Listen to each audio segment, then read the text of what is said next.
अस्सलाम वालेकुम my dear friends. अल्हम्दुलिल्लाह क्विज के बहुत सारे आंसर्स आ रहे हैं, जिनमें से कुछ सही हो रहे हैं, कुछ कमोपेश सही हो रहे हैं।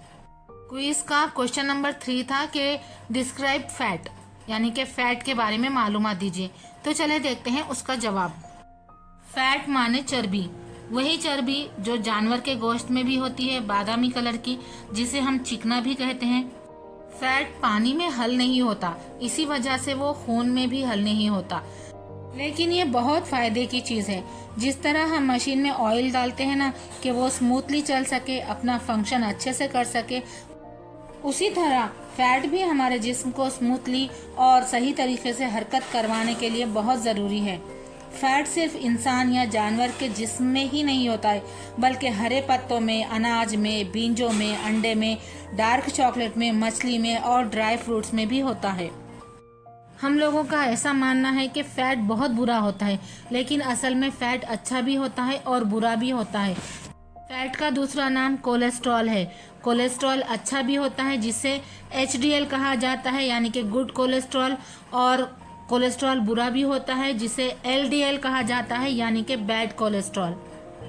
फैट की दो किस्में हैं, सैचुरेटेड फैट और अनसैचुरेटेड फैट। सैचुरेटेड फैट्स का ही एक हिस्सा ट्रांस फैट भी है, और अनसैचुरेटेड फैट के दो हिस्से हैं, एक मोनो अनसैचुरेटेड फैट, दूसरा है पॉली अनसैचुरेटेड फैट। चले देखते हैं सैचुरेटेड फैट क्या है। सैचुरेटेड फैट ऐसी चर्बी को कहते हैं जिसे हजम करना मुश्किल है। इसे आसान जबान में समझाने के लिए रोजमर्रा की जिंदगी की हम खवातीन की एक चीज से मिसाल दे रही हूँ। हम खवातीन रोज सुबह में चाय बनाते हैं।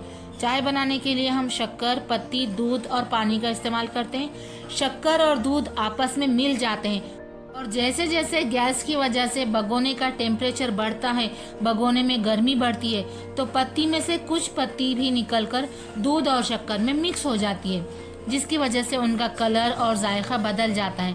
लेकिन जब हम चाय को छानते हैं तो कप में चाय तो निकल जाती है, लेकिन छन्नी में कुछ पत्ती रह जाती है। पानी और दूध लिक्विड है, और हमने शक्कर और चाय की पत्ती सॉलिड दूध में डाली थी, पानी में डाली थी, यानी कि चाय की पत्ती और शक्कर सॉलिड थी, लिक्विड नहीं थी। तो होना ये चाहिए था कि शक्कर और चाय की पत्ती दोनों भी पूरी तरह डिजॉल्व हो जाते दूध और पानी में, लेकिन शक्कर पूरी तरह हो जाती है डिजॉल्व, और चाय की पत्ती में से कुछ चाय की पत्ती डिजॉल्व हो जाती है, लेकिन बहुत सारी चाय की पत्ती रह जाती है, जिसे हम छन्नी में छानकर निकालते हैं। बिल्कुल उसी तरह हमारे खाने के प्लेट में प्रोटीन्स, विटामिन्स, मिनरल्स, ऐसी बहुत सारी चीजें होती हैं जो कि हमारे खून में डिजॉल्व हो जाते हैं, यानी कि जज्ब हो जाते हैं, लेकिन उनके साथ ही ऐसी चर्बी भी होती है जो कि डिजॉल्व नहीं हो सकती है। बिल्कुल वैसे ही जैसे कुछ पत्ती चाय में डिजॉल्व नहीं हो सकती और उसे हम छन्नी में निकाल लेते हैं, उसी चर्बी को जो खून में डिजॉल्व नहीं हो सकती है उसे कहते हैं सैचुरेटेड फैट। सैचुरेटेड फैट लाल गोश्त में, सूअर के गोश्त में, भेड़ के गोश्त में, मलाई, बटर, घी, खोपरे का तेल, आइसक्रीम, बेकरी के प्रोडक्ट्स में होता है। ग़िज़ा में के यूजफुल अज्जा खून में जज्ब हो जाते हैं, लेकिन सैचुरेटेड फैट जो कि खून में जज्ब नहीं हो पाता, वो नसों में चिपकने लगता है, और धीरे धीरे सालों में ये ही सैचुरेटेड फैट नसों में जम कर नसों में से खून जाने का सारा रास्ता बंद कर देता है। इसी को हम ब्लॉकेज कहते हैं। दिल के करीब के नसों में अगर ये ब्लॉकेज हो तो हार्ट अटैक का खतरा लाहक होता है, और अगर दिमाग के नसों में हो तो फॉलेज मारने की अहम वजह बन जाता है। और अगर खुशकिस्मती से अगर कुछ खतरे सैचुरेटेड फैट के खून में जज्ब हो भी जाते हैं तो वो आगे बढ़कर किडनी में अटक जाते हैं और किडनी स्टोन बन जाते हैं। ट्रांस फैट सैचुरेटेड फैट का ही एक हिस्सा है। ये सैचुरेटेड फैट के बहुत महीन जर्रात होते हैं। असल में सैचुरेटेड फैट जिस्म के हर हिस्से में जमा होता है, जिसकी वजह से इंसान मोटा नजर आता है, और ट्रांस फैट सैचुरेटेड फैट के ही बारीक जर्रात होते हैं, महीन जर्रात होते हैं, जो ये बारीक बारीक जर्रात नसों में जमा होते हैं, जिसकी वजह से हार्ट अटैक और फॉलेज मारता है। तो देखा आपने सैचुरेटेड फैट कितना खतरनाक है। सैचुरेटेड फैट के खतरों से बचने के लिए हमें ऑयली खाने से दूर रहना चाहिए, हमें बेकरी फूड्स नहीं खाना चाहिए, तलन नहीं खाना चाहिए, ताकि ये फैट हमारे जिस्म में जा ही नहीं और हम इसके मुज़िर असरात से बच सकें। अगर सैचुरेटेड फैट हमारे नसों तक पहुंच भी रहा हो तो उसको ख़त्म करने के लिए हमें वॉकिंग करना चाहिए, एक्सरसाइज करना चाहिए।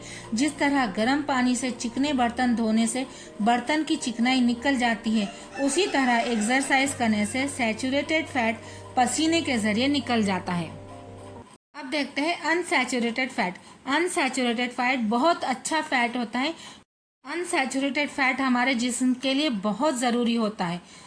अनसैचुरेटेड फैट में mono unsaturated fat room temperature में लिक्विड में होता है और अगर उसे हम ठंडा करते हैं तो वो सॉलिड यानी कि सख्त बन जाता है।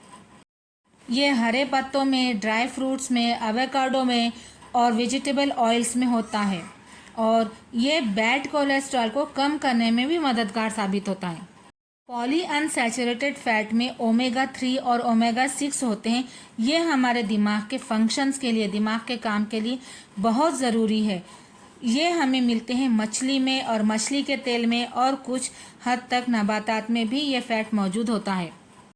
ये तो कल के सवाल का जवाब था। आज का सवाल यानी कि क्वेश्चन नंबर 4 है कि कोलेजन क्या है और कोलेजन की मालूमात दीजिए।